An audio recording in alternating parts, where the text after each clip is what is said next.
Hello my friends, before we begin with this video I just want to talk about a clothing brand that a couple of my friends have come up with called Dank Apparel. Now as you can see I'm wearing one of their hoodies, and this particular hoodie is a personal favourite of mine, not just because of the awesome design. They've got the Dank Apparel logo just there, but more importantly it's all about the back. Yeah, as you can see, mental health awareness, fuck the stigma, and this awesome design with a brain on it. The reason I wanted to talk about this in this video is because these guys have made this design, and all of the profits are going to be going to the charity Mind, which is in the UK.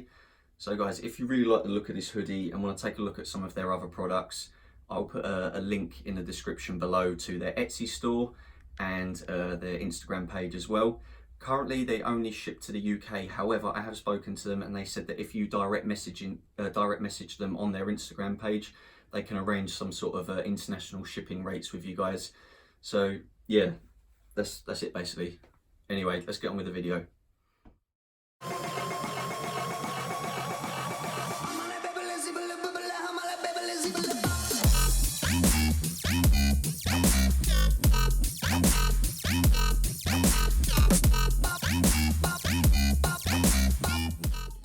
Hello my friends, Scott here representing Youth Potential. Now I know it's been a few weeks since I've done a video, I'm really sorry about that. I've been working in my regular job quite a lot recently, and I did struggle for a little bit for over a couple of weeks, and I've had my birthday the weekend just gone, so I'm now a year closer to 30. In fact it's what, 362 days till I am 30.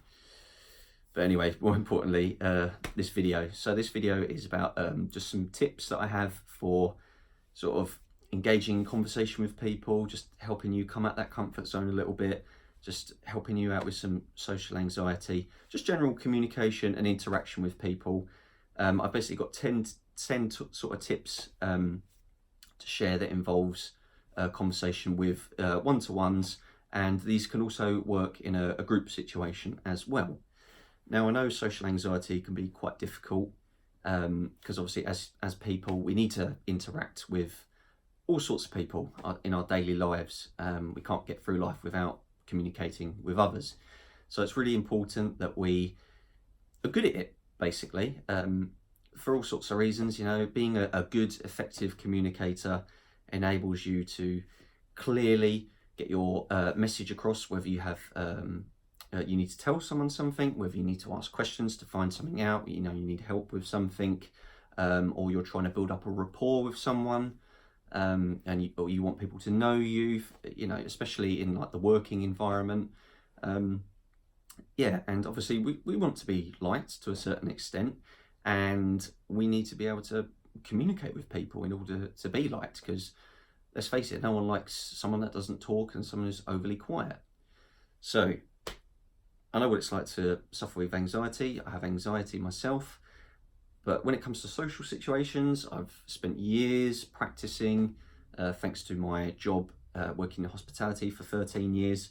So I wouldn't say I've got it down to a T, that I'm a master of conversation, but I'm very confident in myself that I can spark up a conversation with anyone, and yeah, just be liked in general. At the end of the day, there's nothing that I can teach you in this video that is going to make you liked by everyone, nor is it going to work 100% of the time. You know, every engagement with someone or groups of people always varies, but on the whole, I believe these 10 tips that I've got for you are going to make a big difference to how you effectively communicate with people, and it should help you become more liked.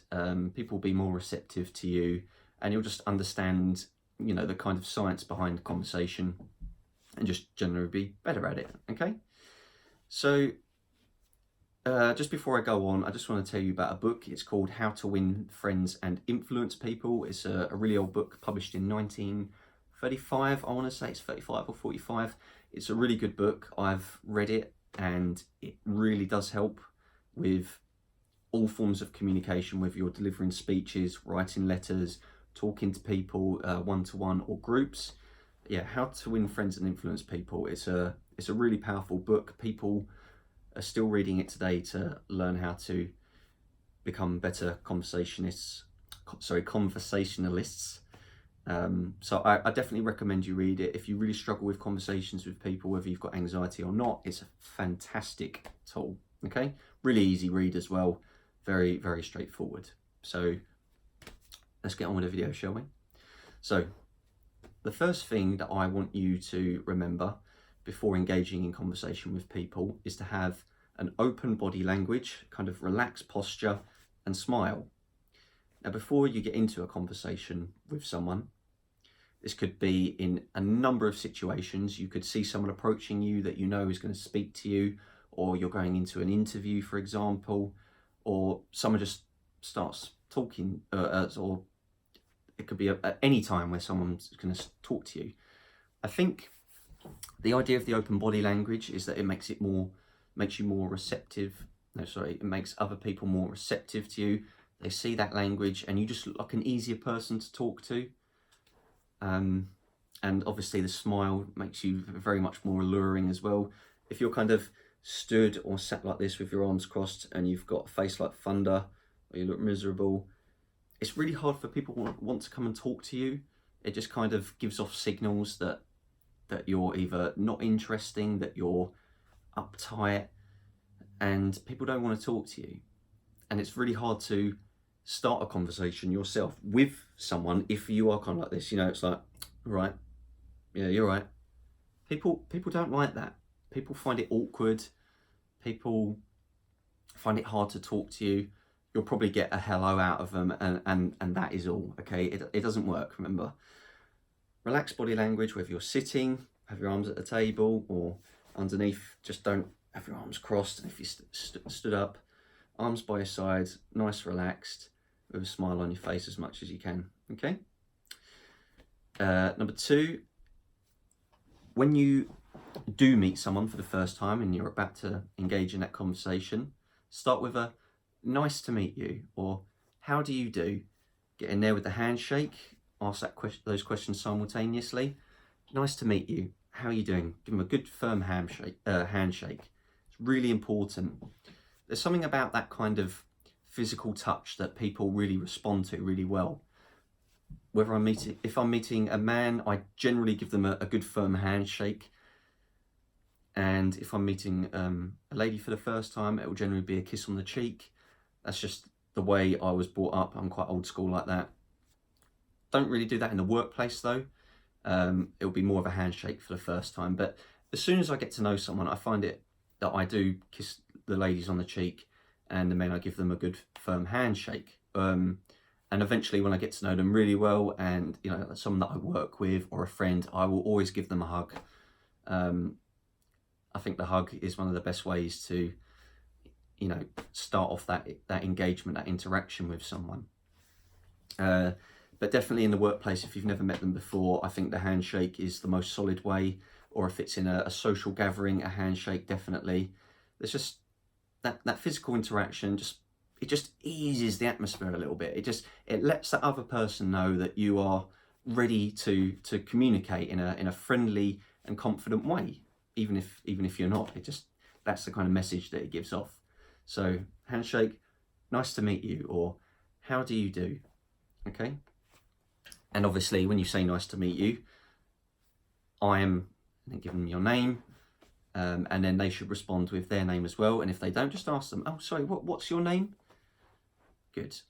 So you've made that formal or informal introduction of you've exchanged names.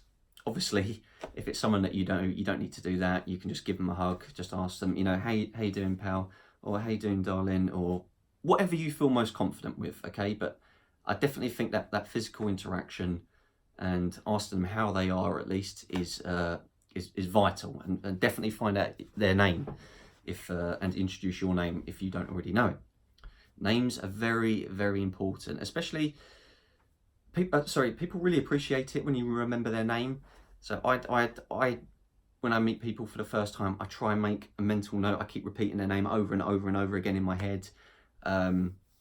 If it's in business or family that I'm kind of meeting for the first time, my partner's family or whatever, I usually keep a little note section on my phone, and I I put their names down, and then that will help me remember it for next time if I'm meeting them again. Another thing that's important as well, before you start going in with questions, is to just simply let people finish talking, okay? If you start in with, hi, how do you do? Or nice to meet you, I'm such and such, what's your name? And they start answering you, just let them finish. I know that sounds obvious, but let them finish, okay? And make it sounds like you're, make it look like you're listening, okay? And how do you do that? Okay, look them in the eye, keep that smile, keep that open body language. It just makes you more of a receptive listener, and people will respond to that, okay?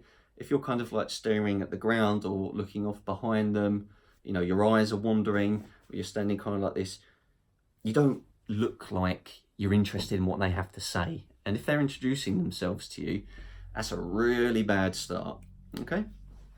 But that was number 4, by the way. Look them in the eye, chin up, keep that smile, open body language, and yeah, that's a good way to be when listening to someone. Number 5, so you've got to know their name, you've met them, you've got that relaxed body language. Now, the easiest way to start the conversation properly and keep it flowing is to ask people about themselves.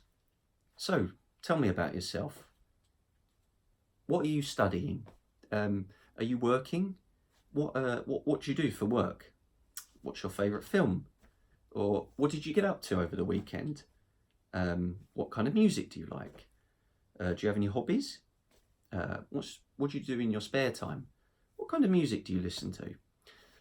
So, yeah, questions. You can ask an infinite amount of questions, and it's just so easy just to ask, you know, those were just examples of questions, but if you're getting to know someone for the first time, because that's when conversations become most difficult, is when you don't know someone very well, you just ask away. Ask them about them, okay? You don't need to talk about yourself, just ask them about them, okay?